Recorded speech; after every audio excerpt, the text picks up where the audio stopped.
Steht ihr manchmal vor eurer Anlage und könnt all die von euch so mühevoll gestalteten Details gar nicht mehr erkennen?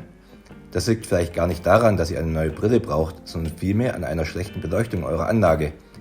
Doch nicht nur, wenn ihr eure Modellbahn selbst betrachten oder jemand vorführen wollt, wäre eine gut ausgeleuchtete Anlage schön. Auch für Foto- oder Videoaufnahmen schadet sie definitiv nicht. Und wenn man mit seiner Anlagenbeleuchtung dann sogar eine schöne Abendstimmung zaubern oder den Tagesablauf seiner Zugfahrten malerisch umrahmen kann, wird die eigene Modellbahn durch sie am Ende sogar deutlich aufgewertet. In diesem Video möchte ich euch zeigen, wie ich meine Modellanlage beleuchtet habe und auf was man dabei meiner Meinung nach unbedingt achten sollte. Vor der Installation der Beleuchtung habe ich die Kellerdecke in dem Bereich über der Anlage grau gestrichen. Um eine ausreichende Ausleuchtung zu erzielen, habe ich für rund 8 x 1 Meter Anlagenfläche insgesamt 40 Meter LED-Band aufgeklebt. 20 Meter weiße LEDs und 20 Meter RGB-LEDs, mit denen man beliebige Lichtfarben einstellen kann. Wobei ich die Beleuchtung nach Möglichkeit bis vorne an die Anlagenkante herangezogen habe, damit auch Züge auf der Paradestrecke ebenfalls gut ausgeleuchtet werden. Alle LED-Streifen stammen aus 2 Beleuchtungssets von DigiCase mit Erweiterung. Die genauere Bezeichnung findet ihr in der Videobeschreibung. Die ausgestaltete Szenerie meiner Modelleisenbahn wird später einmal rund 80 cm darunter und auch ausreichend hell ausgeleuchtet sein. In meinem letzten Video habe ich euch diesen Ausschnitt mit Transformatorenhäuschen gezeigt und gefragt, wie weit dieses wohl von der Hintergrundkulisse entfernt steht. Ihr habt euch alle nicht täuschen lassen und richtig erkannt, dass es unmittelbar vor dem Hintergrundbild steht. Schade.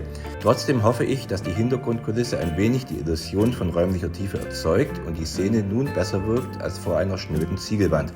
Ganz genau ist der Abstand übrigens 6 cm. Ich habe diese Szene aber auch aus einem anderen Grund ebenfalls in diesem Video mit aufgenommen. Obwohl das Trafohäuschen und die Bäume daneben relativ nahe vor der Hintergrundkulisse stehen, wirft sie keine Schatten darauf. Leider sieht man es häufig, dass Objekte oder fahrende Fahrzeuge auf dem Hintergrundbild Schatten warfen, wie ich es hier einmal simuliert habe. Da diese Schatten jedoch teilweise sogar am Himmel auftauchen oder zumindest in einem völlig anderen Winkel auftreten, als wir es erwarten würden, fallen diese stark auf und stören die Illusion von einer nach hinten weitergehenden Landschaft enorm. Im Fall von LED-Streifen wird jedoch durch deren flächige Beleuchtung und die unzähligen Lichtpunkte ein unschöner Schattenwurf vermieden. Damit der Betrachter der Anlage nicht geblendet wird, habe ich über der Anlage umlaufend eine etwa 15 cm hohe Blende aus grau gestrichenen MDF-Platten angebracht, die die Anlage zudem optisch schön vom Betrachtergang trennen und hoffentlich zukünftig auch so etwas wie eine Schaukastenatmosphäre erzeugen soll. Sämtliche Leitungen habe ich in Kabelkanäle hinter der Blende verlegt und durch die Hintergrundkulisse hindurch nach unten unter die Anlage geführt, wo sie an die beiden Steuermodule von DigiCase angeschlossen sind. Deren Stromversorgung wird wiederum von 4 mitgelieferten Netzteilen gewährleistet. Per Taster an den Controllern kann die Beleuchtung an- oder ausgeschaltet werden. Zudem ist es damit möglich, einen zuvor eingestellten automatischen Tagesablauf zu starten. Diesen habe ich für dieses Video deutlich beschleunigt. Zukünftig soll ein Modellbahntag bei mir so zwischen 20 Minuten und einer Stunde dauern. Je nachdem, wie lange ich mir oder dem gewillten Publikum Zeit geben möchte, den automatischen Ablauf auf meiner Modellbahnanlage zu verfolgen.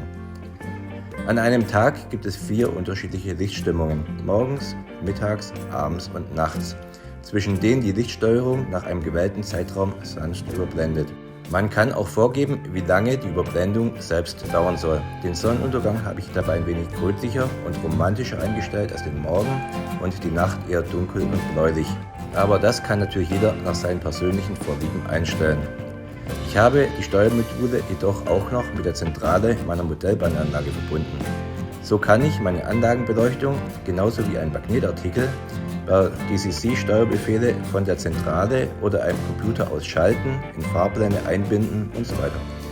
Damit bin ich wieder einmal meinem Traum, in ferner Zukunft als staunender Betrachter vor meiner kleinen heilen Welt zu sitzen und mich an meiner Modelleisenbahnanlage zu erfreuen, einen Schritt näher gekommen. Falls ihr mitverfolgen wollt, wie sich meine ganz persönliche Modellbahn-Traumanlage weiterentwickelt, so lasst doch gerne ein Abo da und schaut euch die weiteren Videos meiner entsprechenden Playliste an, die ich hier rechts verlinke. Danke für euren Besuch in meinem Hobbykeller und hoffentlich bis bald.